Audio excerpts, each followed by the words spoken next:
GPB, selamat pagi dan salam sejahtera bagi kita semua. Kembali lagi dalam program Morning Call GPB bersama saya Pendeta Elvano Rizdo Soisa. Saat ini saya melayani sebagai pendeta jemaat di GPB Eklesia Tebing Tinggi, Pos Pelayanan dan Kesaksian Mitra PT Trimitra Lestari. Nah, sahabat GPB, untuk mengawali setiap aktivitas kerja layan kita di hari ini, saya mengajak kita semua untuk bersama kita melandasinya dengan membaca dan merenungkan kebenaran firman Tuhan. Oleh karena itu, mari kita terlebih dahulu menenangkan hati dan pikiran kita dan bersama kita berdoa. Kami berterima kasih kepadamu Tuhan Yesus atas penyertaan-Mu dari malam hari sampai dengan pagi yang indah ini. Kami berterima kasih atas penyertaan-Mu. Kami berterima kasih atas Engkau senantiasa menjaga kami, sehingga Engkau juga senantiasa berkenan kepada kami untuk kembali menikmati setiap anugerah Tuhan di pagi hari yang indah ini. Ya Bapa, untuk mengawali setiap aktivitas kerja layan kami akan melandasinya dengan membaca dan merenungkan kebenaran firman Tuhan. Oleh karena itu Tuhan, urapi kamilah dengan Roh Kudus-Mu, sehingga kami senantiasa terus dimampukan untuk menikmati kehidupan ini dengan penuh berkat dari Tuhan. Oleh karena itu Tuhan bersabdalah, karena kami semua telah siap untuk membaca dan merenungkan kebenaran firman-Mu. Yesus Kristus firman yang hidup kami berdoa. Amin. Sahabat GPB, teks bacaan kita pada kesempatan ini terambil dalam kitab Kejadian pasalnya yang ke-41, ayatnya yang ke-37 sampai ayat ke-40. Saya akan membacakan bagi kita semua. Kitab Kejadian pasal 41 ayat 37 sampai 40, firman Tuhan menyatakan, usul itu dipandang baik oleh Firaun dan oleh semua pegawainya. Lalu berkatalah Firaun kepada para pegawainya, mungkinkah kita mendapat orang seperti ini, seorang yang penuh dengan roh Allah? Kata Firaun kepada Yusuf, oleh karena Allah telah memberitahukan semuanya ini kepadamu, tidaklah ada orang yang demikian berakal budi dan bijaksana seperti engkau. Engkaulah menjadi kuasa atas istanaku, dan kepada perintahmu seluruh rakyatku akan taat. Hanya tahta inilah kelebihanku daripadamu. Demikianlah pembacaan Alkitab. Terpujilah Yesus Kristus. Haleluya. Nah, sahabat GPB, dalam buku yang ditulis oleh Reza Watimena, buku tersebut berjudul tentang Protopia Filosofia. Kata protopia adalah kemajuan secara bertahap, sedangkan kata filosofia, Reza Watimena mau menggambarkan tentang pencerahan kecil yang mewarnai kehidupan manusia. Oleh karena itu buku ini sebenarnya mau menyentuh kehidupan kita, karena buku ini mau mengantarkan kita tentang berfilsafat secara kontekstual. Nah, sahabat GPB, di dalam buku itu Reza Watimena mengungkapkan tentang dua pemikiran kuno, yaitu pemikiran Stoa dan juga pemikiran Zen. Ini kedua pemikiran yang sangat kuno sekali. Dan dalam tulisan itu dia menjelaskan pijakan Stoa, yaitu tentang akal budi. Ini sangat menarik, karena di dalam buku tersebut mau mendefinisikan tentang akal budi. Di situ dikatakan bahwa akal budi adalah suatu hal yang sangat melekat di dalam kehidupan kita manusia. Dan fungsi dari akal budi adalah untuk mengelola pikiran dan emosi kita.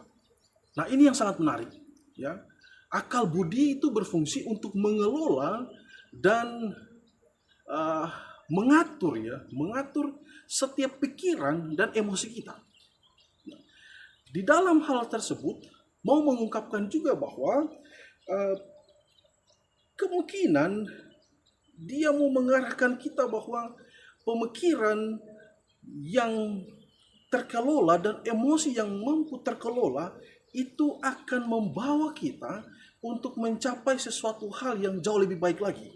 Itu membawa kita untuk mencapai sesuatu hal yang sangat bermanfaat bagi orang lain, karena dia mau mendefinisikan bahwa akal budi tersebut dapat diimplementasikan kepada siapapun dengan membawa dampak yang positif kepada siapapun itu juga. Jadi ketika hal tersebut diterapkan terhadap sesama akan dapat membuat seseorang melampaui segala bentuk penderitaan. Dan selain itu juga dapat mendorong hidup yang bermakna dalam hubungan terhadap kehidupan sesama. Ini hal yang menarik, sahabat GPB, karena pemikiran yang seperti ini adalah pemikiran yang harus kita hidupkan di dalam kehidupan kita. Ya, sebagaimana tanggung jawab kita dan perbedaan kita sebagai manusia ciptaan Allah adalah kita memiliki akal yang sehat, akal yang begitu luar biasa yang Tuhan anugerahkan dalam kehidupan kita. Sehingga kita dapat membedakan mana yang baik, mana yang tidak baik. Nah, hal tersebutlah yang digambarkan oleh teks bacaan kita. Sahabat GPB, secara historis kita dapat melihat bahwa hal ini kan merujuk kepada kisah dari Yusuf yang dapat menerjemahkan ya arti dari mimpi Firaun. Gitu. Ada keberhasilan yang diungkapkan Yusuf untuk setiap mimpi dari Firaun. Gitu kan? Nah, di sini tergambarkan bahwa betapa pintarnya Yusuf ketika ia dapat mengelola pikirannya dan emosinya sehingga ia dapat menjawab setiap mimpi yang dialami oleh Firaun. Sehingga Yusuf tidak hanya memberikan satu jawaban yang konkret, tetapi juga dia memberikan satu solusi yang baik untuk masa depan Mesir tersebut. Karena kita ketahui bersama bahwa ini kisah di mana akan terjadi kelaparan di tengah-tengah kehidupan bangsa Mesir. Ya.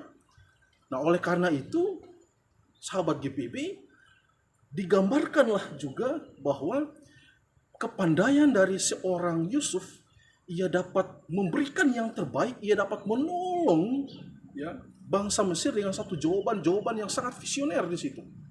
Ya. Oleh karena itu, di ayat yang ke-37 ini, ya, di ayat yang ke-37 ini sampai ayat yang ke-40, di sini digambarkan bahwa atas kasih karunia Tuhan, Yusuf sendiri dipakai oleh Tuhan untuk menjadi berkat di tengah-tengah bangsa Mesir itu sendiri. Ya. Kalau kita melihat di situ, di mana kisah ini Yusuf diangkat untuk menjadi penguasa di tanah Mesir karena ia memiliki akal budi, ia memiliki hati yang bijaksana, itu karena kepandaiannya. Nah, oleh karena itu, sahabat GPB, setiap masukan yang diberikan oleh Yusuf kepada Firaun adalah satu masukan yang sangat bermakna untuk mencapai masa depan yang penuh cemerlang dalam kehidupan bangsa Mesir. Ya. Dan kalau kita melihat juga kisah ini, di mana ada satu penyataan yang bisa kita simpulkan bahwa sesungguhnya ini juga bukan karena kepintaran dan kecerdasan dari seorang Yusuf juga semata itu saja, tapi ada hikmat yang diberikan Tuhan, yang dianugerahkan Tuhan kepada Yusuf sehingga ia mampu untuk melaksanakan itu semua. Nah, ini yang harus kita pegang dalam kehidupan kita, sahabat GPB, bahwa kita pun juga harus memanfaatkan setiap akal dan pikiran kita dengan sebaik mungkin. Manfaatkan akal budi kita untuk dapat bermanfaat bagi yang lain. Tidak hanya sesama manusia, tetapi juga bagi seluruh ciptaan Tuhan. Ini perihal tanggung jawab yang harus kita tanamkan dalam kehidupan kita sebagai manusia yang ada dalam kehidupan ini.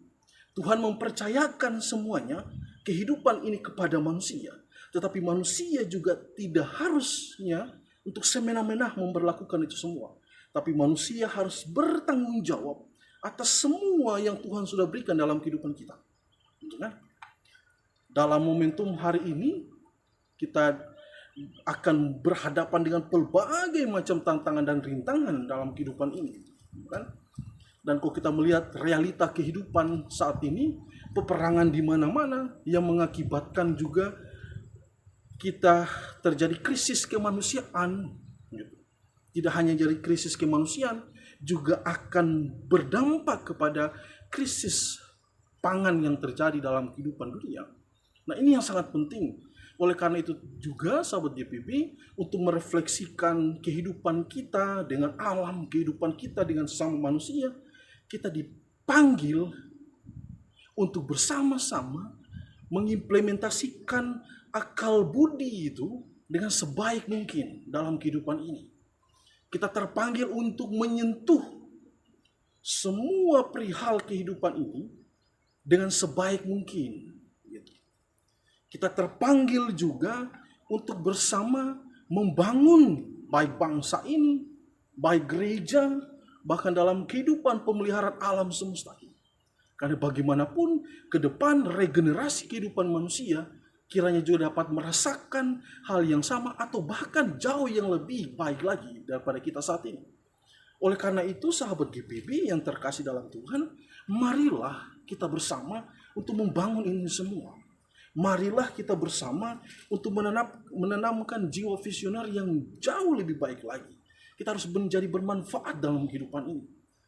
Jangan menyia-nyiakan apa yang Tuhan sudah berikan dalam kehidupan kita, tapi memanfaatkanlah semua yang ada untuk pertumbuhan bersama dalam kehidupan ini. Sehingga kehidupan kita terus menjadi berkat di dalam kehidupan bersama, baik sesama manusia dan juga alam ciptaan Tuhan yang luar biasa. Mari kita memanfaatkan semua untuk menjadi penolong dalam kehidupan kita saat ini, bahkan untuk regenerasi kita ke depan. Nah, sahabat GPB, kita bisa belajar dari Yusuf.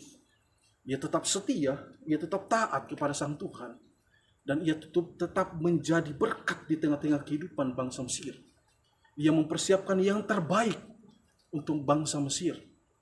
Ya, oleh karena itu, marilah kita juga mempersiapkan kehidupan kita ini sehingga juga dapat dirasakan oleh regenerasi manusia selanjutnya, sehingga semua kita hidup bersama dalam kesukacitaan. Nah, sahabat GPB yang diberkati oleh Tuhan, hal ini juga mau mengajarkan kita tentang empati dalam kehidupan ini. Ini sangat penting dalam kehidupan kita. Jangan sampai kita hanya pandai untuk bersimpati, tetapi kita lupa berempati dalam kehidupan ini. Saya mau mendefinisikan bahwa empati itu adalah kemampuan untuk melihat dunia dari sudut pandang orang lain. Dan empati adalah dasar bagi kehidupan bersama. Rasa empati itu harus dihidupkan di dalam kehidupan kita. Dengan cara kita dapat menolong sesama, kita dapat memelihara seluruh ciptaan Tuhan yang luar biasa ini. Yang tentu untuk kebaikan kita dan juga untuk kebaikan masa depan bangsa kita. Oleh karena itu Bapak, sahabat GPB dimanapun berada, marilah kita juga berempati terhadap alam ini. Kita memelihara, kita merawatnya, sehingga alam ini terus memberikan sesuatu berkat untuk masa depan kehidupan kita. Kita butuh alam, karena kehidupan kita terletak di alam ini, di mana segala kebutuhan kita ada di alam ini. Dan Tuhan telah menyiapkan itu semua. Belajarlah bersyukur terhadap alam yang sudah memberikan segala sesuatunya untuk kita. Belajarlah bersyukur, memanfaatkan semuanya untuk kebaikan kehidupan kita. Dan tanggung jawab kita, teruslah menciptakan kedamaian dalam kehidupan ini. Karena segala sesuatunya juga dibutuhkan kedamaian. Di dalam kedamaian itulah kita akan merasakan kesukacitaan bersama dengan Sang Kristus. Tuhan memberkati kita semua. Amin. Mari kita berdoa. Tuhan Yesus yang baik, kami berterima kasih atas kasih penyertaan-Mu. Biarkanlah dalam kehidupan kami senantiasa terus bertanggung jawab. Kami terus berempati dalam kehidupan bersama. Bahkan kita pun juga dapat sebagai manusia dapat berempati untuk memelihara, menjaga alam yang adalah ciptaan Tuhan sempurna juga dalam kehidupan kami. Oleh karena itu Tuhan, ampunilah kami jikalau kami senantiasa melakukan hal-hal yang tidak berkenan di hadirat Tuhan. Kami berdoa juga bagi orang-orang yang senantiasa melaksanakan hal yang mengeksploitasi alam ini. Bagi mereka senang, tapi bagi kami yang peduli terhadap alam ini adalah sesuatu yang duka cita. Oleh karena itu Tuhan, pakailah kami juga sebagai warga, sahabat GPB untuk terus menjaga alam ini, untuk memelihara alam ini yang adalah masa depan kehidupan kami, sehingga regenerasi kehidupan terus merasakan ciptaan Tuhan yang luar biasa. Ya Bapa, kami berdoa bagi sahabat GPB yang sakit Engkau sembuhkan, bagi sahabat GPB yang dalam pergumulan Engkau bukakan jalan terbaik dalam kehidupan mereka, dan biarkanlah segala harapan kesukacitaan mereka terus rasakan di dalam kasih Kristus. Terima kasih Tuhan, jikalau kami akan melangkahkan kaki kami untuk menikmati kehidupan dan pekerjaan pelayanan kami di hari ini. Biarkanlah kami berjalan bersama dengan Kristus, sehingga kehidupan kami terus menjadi terang di dalam kehidupan ini. Yesus Kristus, Tuhan dan Juru Selamat, kami berdoa. Amin. Sahabat GPB, selamat beraktivitas. Tuhan Yesus memberkati kita semua. Salam dari saya, Pendeta Elvano Risdo Soisa, dari Pospelkes Mitra PT Trimitra Lestari, GPB Jemaat Eklesia Tebing Tinggi. Tuhan memberkati.